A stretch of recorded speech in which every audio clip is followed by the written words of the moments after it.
Avec vous, Benoît Fernandez-Rioux, sur USD-JPY. Comment se porte la paire dollar-yen japonais? Oui, alors une paire que l'on suit, comme vous le savez, depuis plusieurs semaines ensemble, et qui est sur un effet de carry trade, donc haussier sur l'USD qui est mieux rémunéré que le yen japonais, évidemment, même si effectivement la BOJ a relevé récemment son taux directeur d'un quart de point, mais ça ne suffit pas. Ça, sur le moment, ça fait évidemment clôturer pas mal de positions carry, mais le marché reste malgré tout très très bullish sur cette paire USD-JPY, avec voilà un souci en quelque part pour la BOJ et puis surtout pour le ministère Finance du Japon.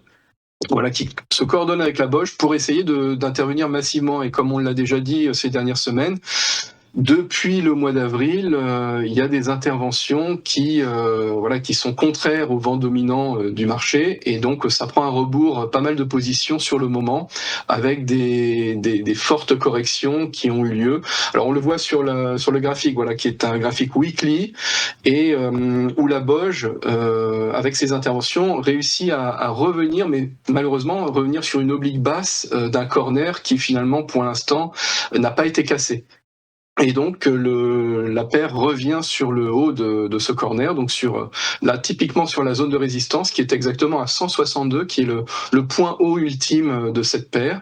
Et là on est à 161,74 au moment où on parle, donc on est à moins de 30 pips de cette résistance. Donc on va s'attendre à ce qu'il y ait une intervention ou des interventions de la BOJ, très certainement aujourd'hui ou cette semaine, en tout cas pour éviter normalement d'aller au-delà des 162. Je ne dis pas qu'il n'y aura pas une mèche au-dessus, que même il n'y aura pas potentiellement une embardée au-dessus, mais la BOJ ne devrait pas laisser faire logiquement, et donc on va avoir comme ça cette bataille, la bataille des 162 sur la paire USD-JPY.